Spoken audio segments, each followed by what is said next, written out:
Sanskrit Sindhuja classes के इस YouTube platform पर आप सभी संस्कृत सुधी पाठकों का हार्दिक स्वागत एवं अभिनंदन है। मित्रों, आज हम सभी लोग महाकवि माघ का सामान्य जीवन परिचय देखेंगे और इनके कृति शिशुपाल बधम का भी सामान्य परिचय देखेंगे, जहां से परीक्षाओं में प्रश्न बनता है। इसलिए इसको शुरू कर रहे हैं क्योंकि आज झारखंड पीजीटी में भी है, यह ग्रंथ यूजीसी नेट में भी है और एकलव्य विद्यालय में जो पीजीटी का पोस्ट आया है उसमें भी है और यूपी पीजीटी में भी है। तो बहुत महत्वपूर्ण है, कई सारी परीक्षाओं में यह ग्रंथ लगा है। तो इसलिए हम सोच रहे हैं जो दोनों बृहत्रयी के ग्रंथ हैं साथ में लेके चलें। बृहत्रयी में तो 3 ग्रंथ हैं, लेकिन 2 ग्रंथों को साथ में लेके चलते हैं। किरातार्जुनीयम का अध्ययन तो हम लोग कर ही रहे हैं। अब आज से एक एक श्लोक का प्रतिदिन शिशुपाल बधम का भी अध्ययन करेंगे हम लोग। तो सबसे पहले महाकवि माघ का जीवन परिचय देखते हैं संक्षेप में, जहाँ से प्रश्न बनता है। इनके पितामह का नाम क्या था? सुप्रभदेव था। परीक्षा में बस यही इतना पूछा जाएगा, इनके पितामह का नाम था सुप्रभदेव था। अब इनके पितामह क्या करते थे क्या नहीं, ये सब नहीं पूछा जाएगा, कभी इस तरह के क्वेश्चन नहीं पूछा जाता। फिर भी आप लोगों की जानकारी के लिए बता दे रहे हैं। इनके जो पितामह थे वो राजा वर्मलात या श्री वर्मल के सर्वाधिकारी अर्थात दीवान थे। ये पुण्यात्मा, अनासक्त तथा सात्विक वृत्त के पुरुष थे, इनके जो पितामह थे। इनके पिता का नाम दत्तक या सर्वाश्रय था और इसीलिए इनको भी सर्वाश्रय की उपाधि दी गई है। महाकवि माघ को भी सर्वाश्रय की उपाधि दी गई है क्योंकि इनके पिता का नाम था सर्वाश्रय। जो सबकी सहायता करे उसको सर्वाश्रय कहते हैं। सर्व आश्रय यानी कि जो सबका आश्रय हो वही सर्वाश्रय है। इनकी माता का नाम ब्राह्मी मिलता है। इनका निवास स्थान जो है वह श्रीमाल या भिन्नमाल नामक नगर, और यह नगर जो है अब कहाँ है? माउंट आबू से 40 मील पूर्व जोधपुर प्रमंडल राजस्थान में है। कहाँ है? श्रीमाल या भिन्नमाल, नाम से ही पता चल रहा है कि राजस्थान में होगा। ये राजस्थानी कवि थे। कैसे कवि थे? ये राजस्थानी कवि थे। तो जन्म स्थान अगर इनका पूछा जाता है तो क्या लगाएंगे आप लोग? श्रीमाल या भिन्नमाल। किस राज्य से संबंधित है ये? तो राजस्थान से। यह नगर अब राजस्थान में अवस्थित है। यह नगर उस समय गुर्जर राज्य की राजधानी के रूप में प्रसिद्ध था, जिस समय के थे माघ। इनका समय माघ का जो माना जाता है वह 675 ईस्वी के अनंतर का मतलब 675 ईस्वी के बाद माना जा सकता है। अधिकतर विद्वान 700 ईस्वी के आसपास इनको मानते हैं। क्या मानते हैं? अधिकतर विद्वान 700 ईस्वी के आसपास मानते हैं और 675 ईस्वी के बाद के ही ये थे। उपासक सूर्य के थे। उपाधि इनकी घंटा माघ थी, सर्वाश्रय थी। और घंटा माघ की जो उपाधि थी इनको शिशुपाल बध महाकाव्य के 4थे सर्ग के 20वें श्लोक के आधार पर इनको घंटा माघ की उपाधि दी गई है। इनकी प्रशस्तियां जो हैं ये बहुत परीक्षाओं में पूछा जाता है। काव्येषु माघा कवि कालिदासा। काव्येषु माघा कवि कालिदासा यानी कि काव्यों में माघ का जो है, काव्यों में माघ का शिशुपाल बध है, कवियों में कालिदास बहुत प्रसिद्ध हैं। काव्येषु माघा कवि कालिदासा यानी कि कवि की दृष्टि से कालिदास श्रेष्ठ हैं और महाकाव्य के लेखन में माघ उत्कृष्ट हैं, श्रेष्ठ हैं। तो ये पूछा जाता है प्रशस्ति किसके बारे में कही गई है? तो माघ के बारे में कही गई है। काव्येषु माघा कवि कालिदासा, कवियों में कालिदास, और अगर महाकाव्यों के लेखन में देखें तो माघ उत्कृष्ट माने जाते हैं यानी कि श्रेष्ठ माने जाते हैं। ये अलंकारवादी महाकवियों में भी माघ अग्रणी हैं क्योंकि प्रौढ़ पांडित्य के साथ कथानक को विचित्र मार्ग पर ले जाने की क्षमता इनमें सर्वाधिक है। इनका प्रधान रस वीर है। और एक प्रशस्ति देखिए, और इनके बारे में कई प्रशस्तियां हैं जो बहुत महत्वपूर्ण हैं। 9 सर्ग गते माघे 9 शब्दों न जायते या विद्यते। 9 सर्ग गते माघे 9 शब्दों न जायते या विद्यते। अर्थात माघ काव्य में 9 सर्ग समाप्त कर लेने पर संस्कृत में कोई नया शब्द जानने को नहीं रह जाता है। कहा जाता है कि नए नए शब्दों का प्रयोग किए हैं, इनका जो शब्दकोश है बहुत विशाल है माघ का। अगर आप शिशुपाल वधम महाकाव्य का अध्ययन करते हैं तो 9 सर्ग तक अगर पढ़ लेंगे तो आपके लिए कोई नया शब्द नहीं बचेगा, क्योंकि इतना ये नए शब्दों का प्रयोग कर दिए हैं। माघे मेघे गतम होया, माघे मेघे गतम होया। किसी कवि ने कहा है कि माघे मेघे गतम होया, जो माघ का शिशुपाल वध है और कालिदास का मेघदूत है, इसको पढ़ने में तो पूरी उम्र ही बीत जाएगी, फिर भी इससे आपका मन नहीं भरने वाला है। कितना आनंद आता है, इतना रस है इसमें, इतना रोचक है। माघे मेघे गतम होया, अगर माघ का शिशुपाल वध पढ़ते हैं, कालिदास का मेघदूत पढ़ते हैं तो आपकी उम्र बीत जाएगी, उम्र कम पड़ जाएगी, इतना आनंद आएगा, आपका बार बार मन करेगा पढ़ने को। उपमा कालिदासस्य भारवेर अर्थ गौरवम दंडिना पदलालित्यम माघे संति त्रयो गुणा, माघे संति त्रयो गुणा। उपमा कालिदासस्य यानी कि कालिदास उपमा के लिए प्रसिद्ध हैं, भारवे अर्थ गौरव, और भारव किसके लिए प्रसिद्ध हैं? अर्थ गौरव के लिए। दंडी पदलालित के लिए जाने जाते हैं, और कहा जाता है कि माघ में तीनों गुण पाए जाते हैं, उपमा भी, अर्थ गौरव भी, पदलालित भी। माघे संति त्रयो गुणा, माघ में तीनों गुण पाए जाते हैं। उपमा कालिदासस्य भारवेर अर्थ गौरवम दंडिना पदलालित्यम माघे संति त्रयो गुणा। उपमा के लिए कालिदास, अर्थ गौरव के लिए भारव जाने जाते हैं, पदलालित के लिए दंडी, और तीनों गुणों के लिए कौन जाने जाते हैं? माघ। रचना या कृति इनकी क्या है? तो एकमात्र रचना शिशुपाल वधम है, भारव की भी एकमात्र रचना है किरातार्जुनीयम, और माघ की भी एक मात्र रचना है शिशुपाल वधम, जो सर्गों में विभाजित है। 20 सर्ग हैं। महाकाव्य सर्गों में ही विभाजित होता है, सर्गांत में छंद परिवर्तन होता है। इसके नायक श्री कृष्ण हैं, प्रतिनायक शिशुपाल हैं। इसका अंगिरस वीर है, क्योंकि इसमें कृष्ण जो है शिशुपाल की हत्या करते हैं, मारते हैं शिशुपाल को। जब जहाँ मार युद्ध है, मार धाड़ है, तो वहाँ क्या हो सकता है? वीरी रस हो सकता है ना। इसका उपजीव्य महाभारत का सभा पर्व है, और अध्याय 35 से 43 तक ये जो कथानक है महाभारत के सभा पर्व में अध्याय 35 से 43 तक मिलता है। पिछली बार उसमें पूछ लिया था टीजीटी में किरातार्जुनीयम का उपजीव्य, अब उसमें महाभारत नहीं दिया था, शिव पुराण माना था, तो इसलिए जो भी आपको उपजीव्य मिलते हैं सब याद करना चाहिए। अब यहाँ अगर पूछ ले महाभारत का सभा पर्व, सब लोग जान रहे हैं, श्रीमद् भागवत पुराण को ध्यान नहीं दे रहे हैं। मान लीजिए ऑप्शन में महाभारत का सभा पर्व ना दे, श्रीमद् भागवत पुराण दे दे, तो क्या कहेंगे आप लोग? कहेंगे अरे तो महाभारत इसमें दिया ही नहीं है, क्वेश्चन ही गलत है। नहीं, हो सकता है एग्जामिनर ये जानना चाह रहा हो कि महाभारत के अलावा भी आप जानते हैं ये कथानक कहाँ पाया जाता है, तो श्रीमद् भागवत पुराण के 10वें स्कंद में अध्याय 71 से 75 तक। और इसमें अगर श्लोक की बात की जाए तो 645 श्लोक इसमें मिलते हैं, और 5 श्लोक का विवंश वर्णन के हैं, तो सब मिलाकर के 1650 श्लोक हैं। मल्लिनाथ ने 15वें सर्ग में 34 श्लोक प्रक्षिप्त माने हैं, जिसकी व्याख्या नहीं किए हैं। कितने श्लोक प्रक्षिप्त माने हैं? 35 श्लोक। अगर कुल श्लोकों की संख्या पूछी जाती है तो कितना लगाएंगे आप लोग? 1650 लगाएंगे। तो चलिए संक्षेप में जहां से परीक्षाओं में प्रश्न बनता है उतना ही देखेंगे, ठीक है। तो पहले सर्ग में किसका वर्णन है, क्या है, देख लेते हैं। ये पहले सर्ग का नाम पूछा गया था, नेट में पूछा गया था कि पहले सर्ग का नाम क्या है, तो पहले सर्ग का नाम है कृष्ण नारद संवाद। पहले सर्ग में है देवर्षि नारद का द्वारका में आगमन होता है। पहले सर्ग में देवर्षि नारद का द्वारका में आगमन होता है, और श्री कृष्ण द्वारा उनका सत्कार किया जाता है। किसका? नारद का।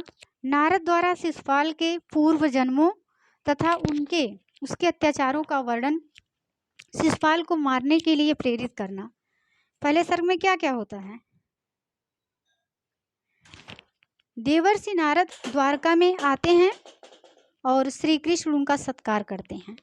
नारद शिशुपाल के पूर्व जन्मों तथा उसके अत्याचारों का वर्णन करते हैं कि शिशुपाल पूर्व जन्म में अपने कितना अत्याचार किया था, ये सब बातें बताते हैं उनको। और द्वितीय सर्ग में बलराम और उद्धव की मंत्रणा होती है। कहाँ होती है ये पूछा जा सकता है कि द्वितीय सर्ग में बलराम और उद्धव की मंत्रणा होती है। फिर चलिए देखते हैं, मतलब आपको समझने के लिए संक्षेप में बता दे रहे हैं और याद नहीं होगा। अगर 20 सर्ग का कथानक आप लोगों को बताएं तो याद नहीं होगा, बस एक समझने के लिए संक्षेप में बताएंगे और फिर बताएंगे किस किस सर्ग का कौन कौन सा मतलब टॉप पॉइंट आपको याद करना है। तो पहले में क्या है? पहले में तो जानी गए, स्वर्ग से उतरते हैं नारद, कहाँ आते हैं? द्वारकापुरी में आते हैं और भगवान श्री कृष्ण उनका स्वागत सत्कार करते हैं। और नारद आकर के श्री कृष्ण के से बताते हैं कि शिशुपाल पूर्व जन्म में कितना अत्याचार क्या कैसे किया था। और फिर द्वितीय सर्ग में बलराम और उद्धव की मंत्रणा होती है। बलराम का शिशुपाल पर आक्रमण का प्रस्ताव, किंतु उद्धव का नीतिपूर्ण प्रस्ताव कि इस विषय में शीघ्रता न करके युधिष्ठिर के राजसूय यज्ञ में सेना सहित भाग लें। यानी कि द्वितीय सर्ग में बलराम और उद्धव मंत्रणा करते हैं कि शिशुपाल की हत्या कर दी जाए। तो उद्धव उनको समझाते हैं कि इसमें जल्दबाजी नहीं करना चाहिए। महाराज युधिष्ठिर राजसूय यज्ञ करने वाले हैं और उसी यज्ञ में सभी राजा महाराजा आएंगे, तो शिशुपाल भी आमंत्रित होगा। तो तब तक इंतजार करें राजसूय यज्ञ का और उसी मौके पर उसकी हत्या करेंगे। तृतीय सर्ग में द्वारका से श्री कृष्ण का इंद्रप्रस्थ के लिए प्रस्थान होता है। नगरी सेना और समुद्र का वर्णन मिलता है तृतीय सर्ग में। चौथे सर्ग में रैवतक पर्वत का वर्णन मिलता है।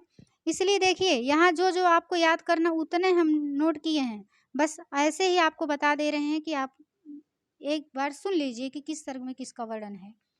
तृतीय सर्ग में द्वारका से श्री कृष्ण का इंद्रप्रस्थ के लिए प्रस्थान होता है।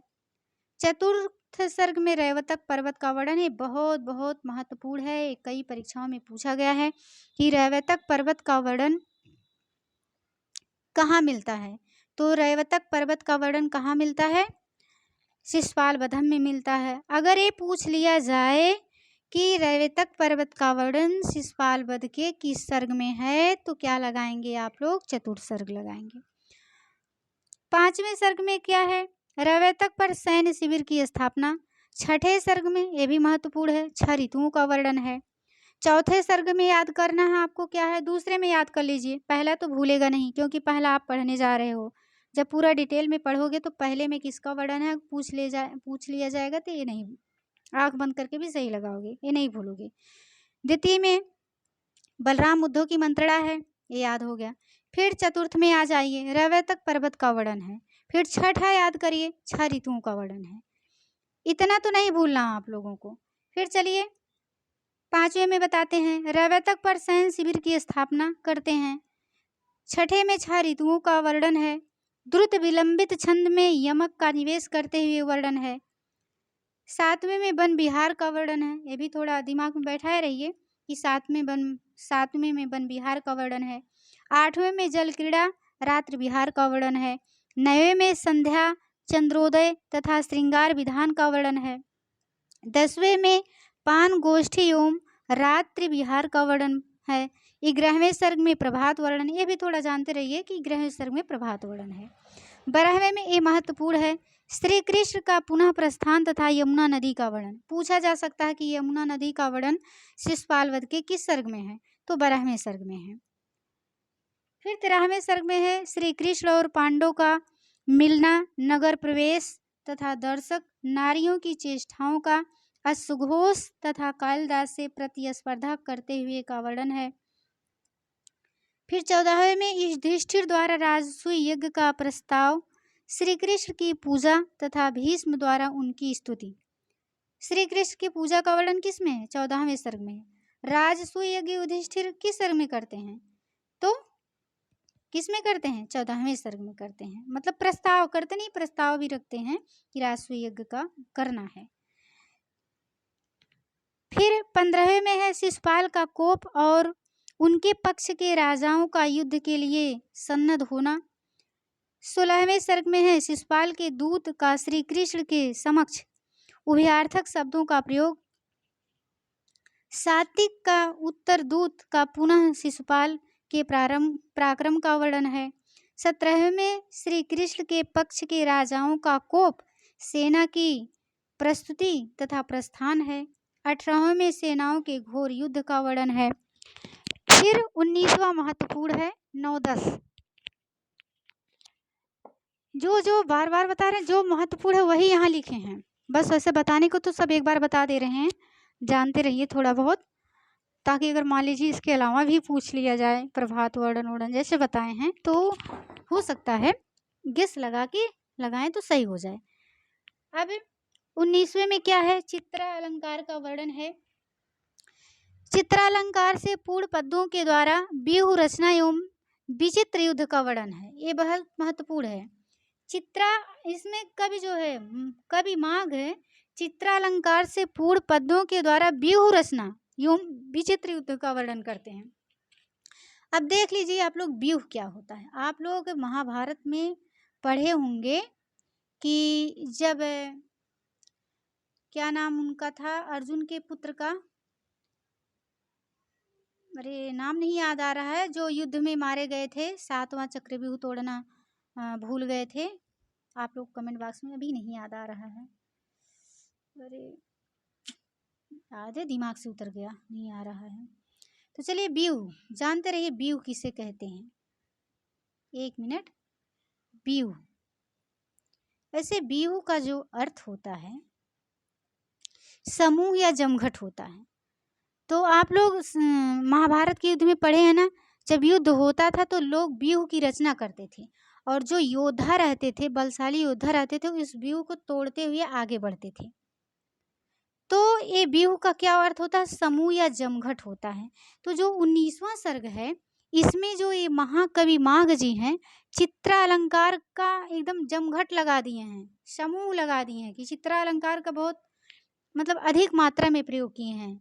जमघट का मतलब एकदम सघन प्रयोग किए हैं, अधिक मात्रा में किए हैं। अब व्यूह देख लीजिए, व्यूह कैसे बना है। व्यूह, व्यूह में यड़ संधि है, यहाँ ये हुआ है व्यूह। तो अगर इसका विच्छेद करेंगे तो क्या हो जाएगा? बी धन ऊ, क्या होगा? बी धन ऊ। तो ई, जो ई का मात्रा इसका या हो जाएगा और ये आधा हो जाएगा, व्यूह, व्यूह बनेगा। व्यूह, यहाँ ऊ का अर्थ होता है, बी उपसर्ग है, उपसर्ग के एक उपसर्ग के कई अर्थ होते हैं। जैसे बी उपसर्ग है तो इसका अर्थ होता है विशेष, भिन्न, अभाव। क्या क्या होता है? विशेष, भिन्न, अभाव। जहाँ जैसा मतलब आवश्यकता रहती है वहाँ उसका वैसे ही अर्थ लिया जाता है। और ऊ का मतलब होता है, क्या होता है? कष्ट या पीड़ा सूचक ध्वनि है। ऊ, लोग नहीं कहते अरे ऊ, कोई कुछ हो जाता, ऊ, ये क्या है? कष्ट या पीड़ा सूचक शब्द है व्यूह। तो व्यूह ऐसे बी उपसर्ग से ऊ शब्द से मिलकर के बना है व्यूह। व्यूह का अर्थ है समूह या जमघट, यानी कि जब कोई चीज़ समूह रहेगा, जिसका जमघट रहेगा, तो उसमें प्रवेश करना या उसको तोड़ना तो मुश्किल रहेगा ना, कष्टकारी रहेगा ही। जब जिस किसी चीज़ का जमघट ही लग जाएगा तो कष्टकारी रहेगा ही। तो चलिए यहाँ तक अब तो मेरे ख्याल से इसलिए इतना ये सब बताए हैं ताकि 19वें सर्ग में किस चीज़ का वर्णन है आप लोगों को ना भूले। चित्रालंकार का वर्णन है। चित्रालंकार का एकदम जमघट लगा दिए हैं, व्यूह रचना किए हैं। व्यूह का मतलब होता है समूह या जमघट। फिर 20 सर्ग, 20 सर्ग में क्या है? शिशुपाल वध है, शिशुपाल का वध करते हैं। किसके द्वारा किया जाता है? श्री कृष्ण के द्वारा किया जाता है। अब इसका मंगलाचरण किस कोटि का है? तो वंशस्थ छंद में है, वस्तु निर्देशात्मक मंगलाचरण है। प्रथम सर्ग में छंद का क्रम देख लीजिए, वंशस्थ पुष्पिताग्र शार्दूल विक्रीडित। और इसके पहले जो प्रथम वृत्तरेय की प्रथम रचना किरातार्जुनीयम में छंदों का क्रम क्या पढ़े? वंशस्थ पुष्पिताग्र मालिनी पढ़े हैं। और वृत्रयी की जो दूसरी रचना है वह क्या है, शिशुपाल बधम है, जिसमें प्रथम सर्ग में छंदों का क्रम है वंशस्थ पुष्पिताग्रा शार्दूल विक्रीडित, वह लास्ट में मालिनी की जगह यहाँ शार्दूल विक्रीडित का प्रयोग हुआ है। टीकाएं देख लीजिए। बल्लभ देव की है संदेह विशोषद टीका है, इस पर किस पे लिखी गई है, शिशुपाल बध महाकाव्य पे लिखी गई है। देखिए इनका नाम थोड़ा बड़ा है, बल्लभ देव, तो इनकी टीका का भी नाम है बड़ा, संदेह विशोषधि। टीका का क्या नाम है, संदेह विशोषधि। मल्लीनाथ की सर्वांकसा टीका है जो कई परीक्षाओं में पूछी गई है कि शिशुपाल वध पर मल्लीनाथ द्वारा लिखी गई कौन सी टीका है, सर्वांकसा टीका है।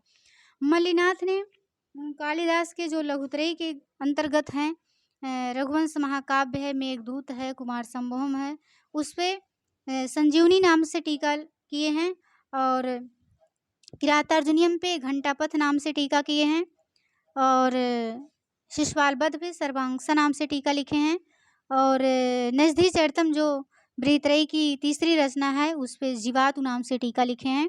भरत मलिक के टीका का नाम सुबोधा है, और दिनकर की टीका का नाम सुबोधनी है। तो आप लोग इसको एक बार फिर से देखिए। बल्लभ देव की टीका का क्या नाम है, संदेह विशोषधि। मल्लीनाथ सर्वांकसा, भरत मलिक सुबोधा, दिनकर की सुबोधनी है, यहाँ मिस्टेक हो गया है, यहाँ सु रहेगा, सुबोधनी है, सुबोधा सुबोधनी। अगर नहीं याद होता है तो देखिए मल्लीनाथ का सर्वांकसा किसी को नहीं भूलेगा, सबको याद होगा, क्योंकि इतना एक घिसा पीटा क्वेश्चन है, कई परीक्षाओं में पूछा गया है, तो किसी को नहीं भूलेगा। मल्लीनाथ द्वारा लिखी गई टीका का नाम सर्वांकसा है। भरत मलि की सुबोधा है, और हिंदी में आप लोग एक कवि का नाम सुने होंगे, दिनकर।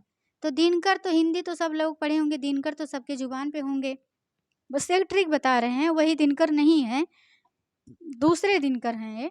तो दिनकर की क्या है, सुबोधिनी टीका है। क्या पता भाई वही दिनकर हो सकते हैं, लेकिन ये जहाँ तक हमें पता है कि ये दूसरे दिनकर हैं। इनकी टीका का क्या नाम है, सुबोधिनी। और मान लो बल्लभ देव की टीका, इनका आपको भूल जा रहा बार बार, तो मतलब एक ट्रिक बना लीजिए। दो सखियां हैं, एक सखी दूसरे सखी से पूछ रही है, आप लोग अन्यथा मत लीजिए, बस ये कहानी स्टोरी बता रहे हैं एक ट्रिक के तौर पर, आप लोगों को कि भूले ना, इसलिए बता रहे हैं। एक सखी दूसरी सखी से गांव में पूछ रही है कि सखी तुम्हारे बलमा के क्या हाल है, तो कह रही है, अरे सखी हमरे बलमा तो संदेह, एकदम संदेह के विष फैला दिए हैं, कि मतलब जो उसके पति थे उसके बलमा थे, एक जो दूसरी सखी थी, अपनी पत्नी को बहुत संदेह की दृष्टि से देखते थे। भाई संदेह की दृष्टि से देखेंगे तो पति पत्नी में विष फैलेगा ही, जहर फैलेगा ही। तो कही, अरे सखी हमरे बलमा तो संदेह के एकदम विष फैलाए दिए हैं। तो संदेह विषौषधि किसकी है, बल्लभ देव की। बहुत थोड़ा बड़ी है, जुबान फिसल जा रही है और थोड़ा थक भी गए हैं। संदेह विषौषधि किसकी है, बल्लभ देव की है। मल्लीनाथ की सर्वांकसा, भरत मलि की सुबोधा, दिनकर की सुबोधनी टीका है। राम प्रताप त्रिपाठी एवं हरगोविंद शास्त्री ने पूरे ग्रंथ का हिंदी अनुवाद किया है। किसने किया है, अगर पूछा जा सकता है कि शिशुपाल वध का हिंदी अनुवाद किसने किया है, राम प्रताप त्रिपाठी एवं हरगोविंद शास्त्री, ये दोनों लोग हिंदी में अर्थ इसका यानी कि हिंदी अनुवाद किए हैं। किसने, राम प्रताप त्रिपाठी, हरगोविंद शास्त्री। तो आज के लिए बस इतना ही, मिलते हैं इसका अगले वीडियो में, इसका मंगलाचरण लेकर के देखना ना भूलिएगा। अगर वीडियो लंबा हो गया होगा तो आप लोग सेटिंग में जा कर के 1 पॉइंट 2 पॉइंट बढ़ा के देख लीजिएगा, बहुत महत्वपूर्ण है यह आपके लिए। और फिर एक बार रिवीजन करवा दे रहे हैं, याद करना है क्या आपको। पहले में तो जान ही रहे हैं, देवर्षि नारद द्वारका में आते हैं, श्री कृष्ण उनका स्वागत सत्कार करते हैं, बस इतना जानते रहिए। दूसरे में बलराम और उद्धव की मंत्रणा है। चौथे में रैवतक पर्वत का वर्णन है। छठे में 6 ऋतुओं का वर्णन है। 12वें में यमुना नदी का वर्णन है। और 19वें में चित्रालंकार का वर्णन है। 20वें में शिशुपाल का हत्या होता है, शिशुपाल का वध। ठीक है, बस इतना ही याद करना है, बाकी जानते रहिए, जानकारी के लिए बता दिए हैं, अगर पूछेगा तो यहीं से पूछेगा। ठीक है, आज के लिए बस इतना ही, मिलते हैं किसी दूसरे वीडियो में। सभी को, सभी का बहुत बहुत शुक्रिया, धन्यवाद। नमः संस्कृताय, मिलते हैं किसी दूसरे वीडियो में।